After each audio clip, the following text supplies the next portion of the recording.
In spite of experiencing a genocide, the Palestinian militancy and their treatment of the hostages across the board, by and large, is infinitely better. You can ceasefire, ladies and gentlemen. Let's talk about some good news.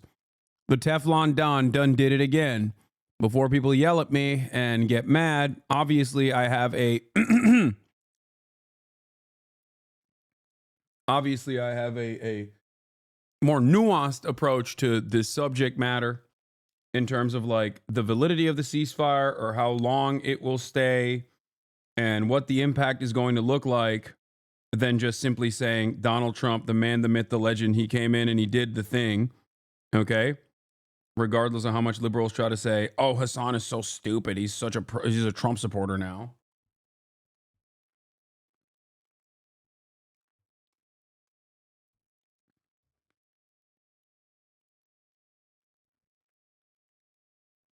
Let's take a look. Outside the car, Hamas fighters and a huge crowd. Huddled inside, 3 Israeli hostages.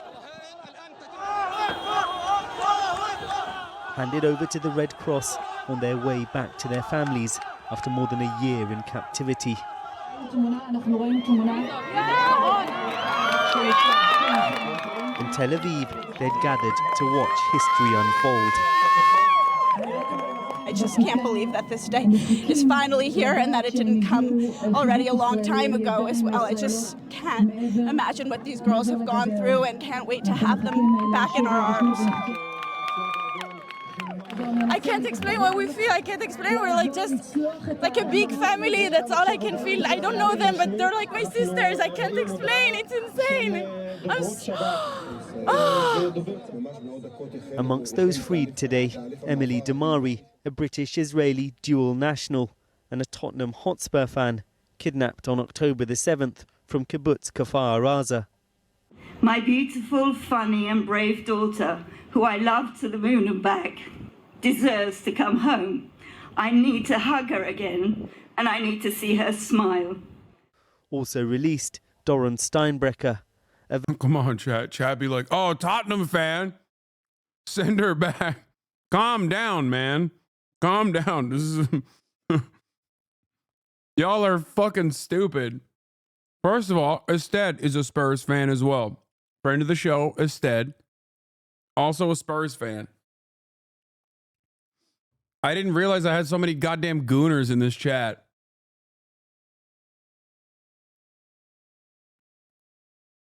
What the hell is going on? None of you watch this much football, dude.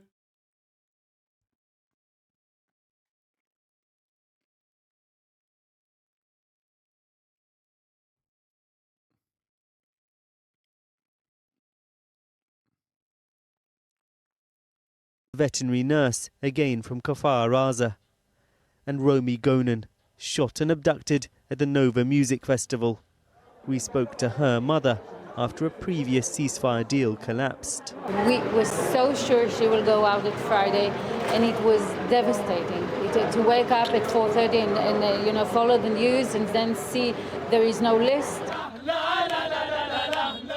In Gaza today, as the ceasefire began, smiles, selfies, and most of all, a sense of relief. Here, they chant patriotic songs. My homeland, you're a paradise. Victory, victory, shout these boys. Some of the widest smiles on the faces of Gaza's paramedics. I'm sorry, man. How can you not feel how can you not feel elation and joy when you see these people who have gone through the absolute worst thing, like historically imaginable, the absolute worst thing, a genocide, having a sense of having a sense of hope and optimism. Now, on the one hand, I don't feel that this ceasefire will hold in terms of like the first phase into the second phase. I do not trust the Trump administration to actually maintain any sort of maintain any sort of like dignity for the Palestinians in this process. I don't think that they're pro-Palestinian even remotely. But having said that, in this moment, just like I've advocated for Ukraine as well, like a ceasefire brings humanity back. You know what I mean?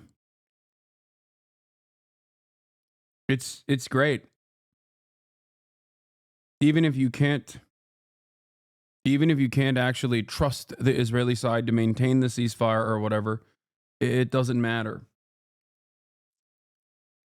Like, look at this. These people, for once, after 400 plus days, do not have to fear that a drone strike could take them out. This is something that none of us will ever understand. Like, we will never be able to understand this level of fear. Like, existing in this situation, existing within the confines of living inside of a concentration camp that is being genocided by an oppressive sovereign state backed by the largest superpower on the planet.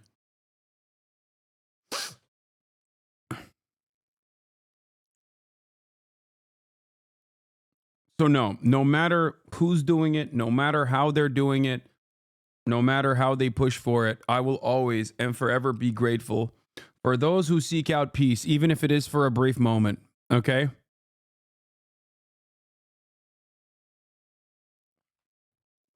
So much respect to Donald Trump's golfing buddy, real estate shark, Witkoff, and the Trump administration for, at least in the interim period, pushing for a ceasefire and hostage negotiation that Biden never had the interest of pushing for 15 months of death and destruction. Okay? Now, on the one hand, I mention this with the full recognition that there are probably additional deals that were made to Benjamin Netanyahu in terms of sullying this deal down the line, in terms of giving them more weapons to even bomb Gaza further.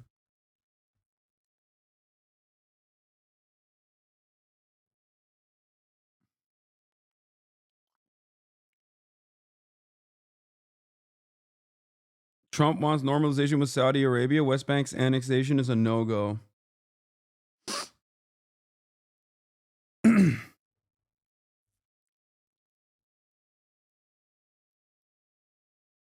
Yeah. If we haven't already, I think it's important to highlight just how many members of Hamas were able to muster in full uniform with weapons after a massive military operation. Yeah. This, by the way, once again, is a show of force and is basically to tell Israel, like, you didn't do anything. Like, look at this.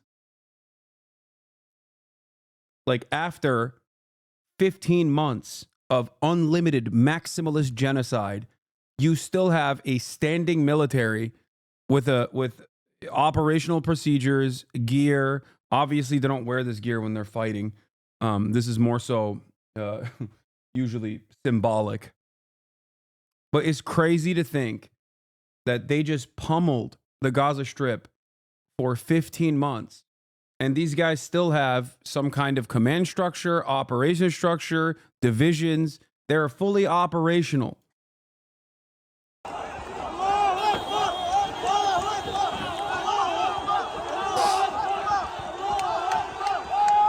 Like, look at that. All Israel did was butcher women, children, and the elderly, causing both Hamas and Islamic Jihad and, you know, the PFLP, DFLP, and numerous other coalition forces that are tasked with the emancipation of Palestine to genuinely increase their ranks. It's not about Hamas. Hamas is all but a name. But if the goal is to end Israeli sovereignty over Palestinians, one, that is a righteous goal. Two, it's an understandable goal. And three, it will take the shape and form of numerous different names, but the goal will still remain because the people have a worthy cause. Emancipation is a worthy cause. That's it. That's it.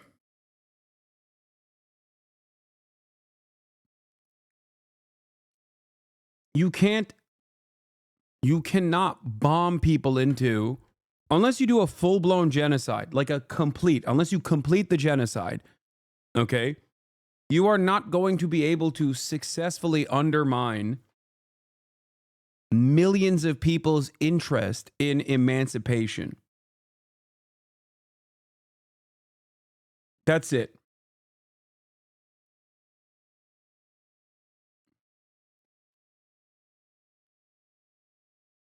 One of the most unexpected developments today is that in Yemen TV, the state broadcaster of the Republic of Yemen has journalists embedded inside of Gaza. Here's a Yemen TV journalist asking an Al-Qassam fighter to send a message back home to the people of Yemen. This is a message to this is a message from the resistance fighters to our brothers in Yemen. All our greetings, all our greetings, all our greetings to our people in Yemen. Yemen is a crown on the heads of the people in Gaza. Yemen is a crown on our heads. All greetings to Yemen. All respect to them.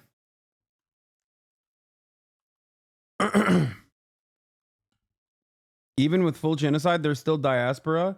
Yeah, I mean, there's still diaspora. Is Hasan an Israel supporter? Brother, what do you think? What a crazy question. Yuck. Anyway, there's still a diaspora, and there's still going to be a ton of people who are going to want, understandably, to go back to their ancestral homelands. Yeah, Jeremy wrote an article. I'll read it as well. But let's continue with this.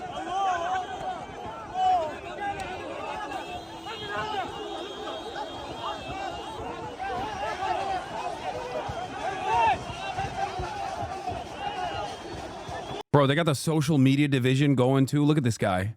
Look at this guy.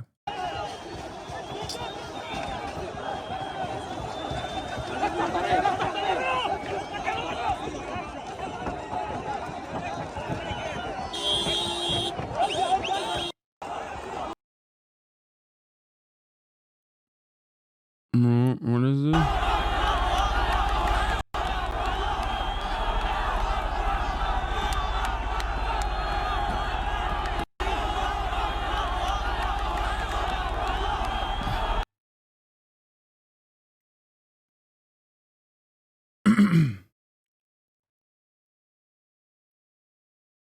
Hamas releases a video showing the Israeli hostages. Oh, the hostage release video, you mean? Okay. Let's get back to this is from NTV, but let's get back to where was it?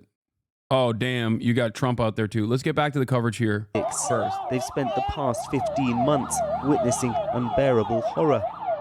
Now, Israel's bombs, at least for the moment, have fallen silent. It's over, he shouts.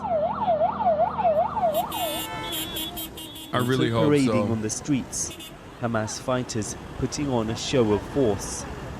Despite the bloodshed, they're trying to portray the fact they're still standing as a victory.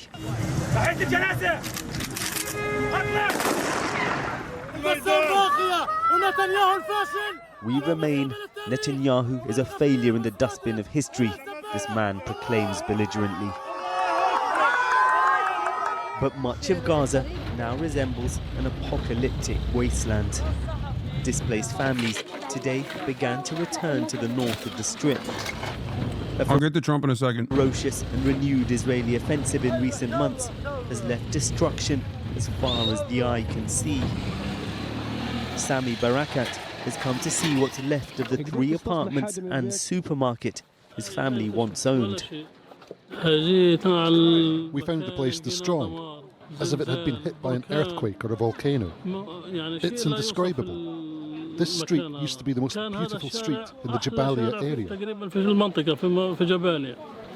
Practically Gaza's entire population has been forced out from their homes. Sami's daughter Aya is wondering whether to pitch a tent on the ruins of their house. I'm here next to my destroyed house. I look left and right and see nothing that can be salvaged. I'm unable to describe these feelings. No human can. Where will we live? This is the question for which we have no answer. Some here can barely recognise where their homes once stood. Another thing that I worry for in the ceasefire interim period is the random criminal elements that Israel gave weapons to in an effort to further destabilize aid distribution and what they will do to take advantage of the structure. But seeing that there is still very clearly a Hamas command and control over the area, hopefully they will be able to create some semblance of order.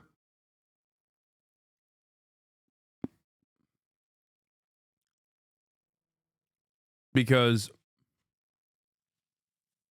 that is the reality, by the way. Like there were literal criminal elements that they were offering American weapons to in an effort to ruin aid distribution.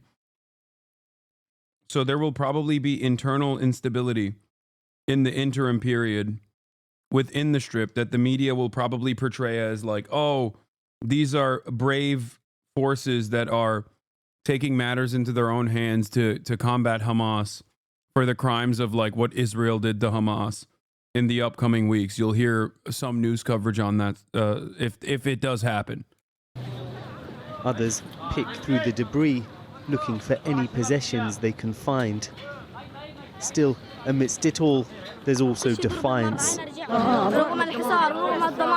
Despite the siege and the destruction, says Mina, we will raise the flag of Palestine, no matter the cost, and we will be victorious.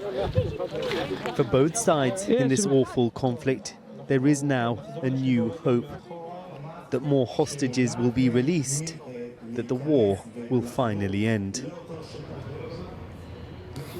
Well, everyone here at Hostage Square hoping to be back here again next week. That's when the next batch of Israeli hostages are due to be released. Meanwhile, currently in the occupied West Bank, preparations underway for the release of around 90 Palestinian detainees. We've already seen dozens of aid trucks entering into Gaza today, delivering much needed vital supplies for people there. At the moment, families in Gaza who've been displaced to the south cannot yet return to the north. They'll be able to do that next week. But there are they're also not allowing celebrations in the West Bank. It's illegal for the Palestinians to celebrate their family members being returned. Still concerns about how long this ceasefire will last, particularly whether it will go beyond the first 6-week phase. Ultra-nationalists here in Israel insist on trying to defeat Hamas militarily, whatever that might mean. You can see from the images today, though, the group's still very much on the ground there. Sek, thanks very much indeed. Well, as you just heard, one of the hostages returned this afternoon is 28-year-old Emily Damari. She was the only British-Israeli citizen still being held by Hamas in Gaza. In the last few minutes, these images of her with her mother have been released. According to witness testimonies from the attack, she was shot in the hand and injured by shrapnel. What do you mean by not allowed? Exactly what you think I mean.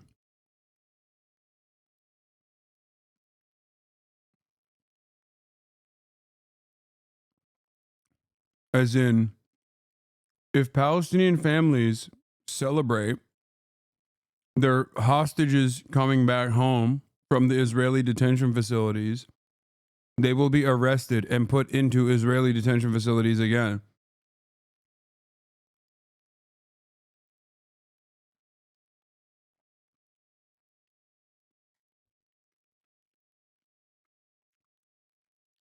For the record, this isn't new. They did this last time as well.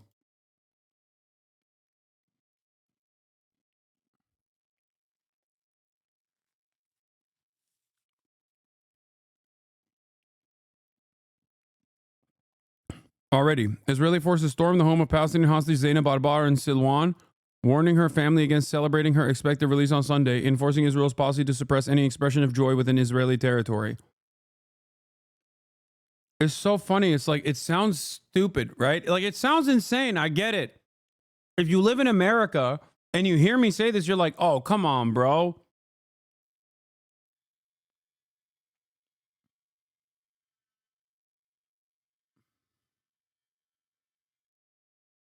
It sounds comically evil.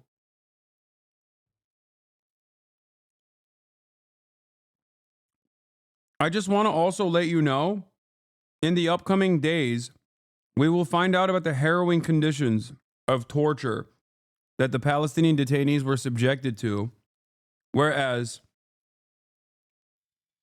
as all things stand, and I'm being 100% as objective as I possibly can, in spite of experiencing a genocide, the Palestinian militancy and their treatment of the hostages across the board, by and large, is infinitely better. You can say that that is because this is their negotiations chip. This is the one thing that they can bargain with. And that's why they had to place a supreme amount of importance on protecting them. And sure, that's part of it. But that still does not change the reality. When Palestinians, if they are lucky enough to come out of Israeli detention, they come out with permanent scars.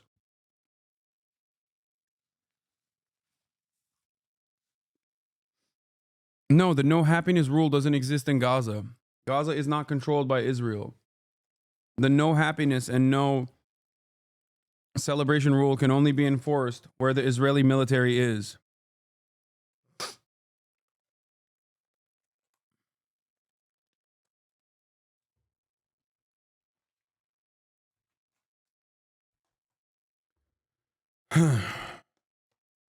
If you are shocked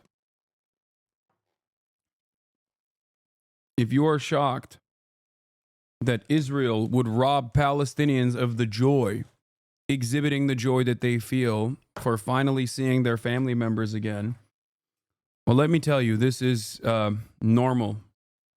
Very normal for the way that the Israeli government operates.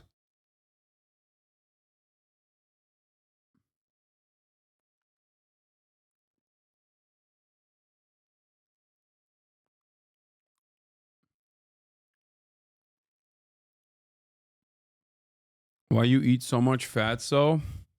It's because I need to fuel my muscles.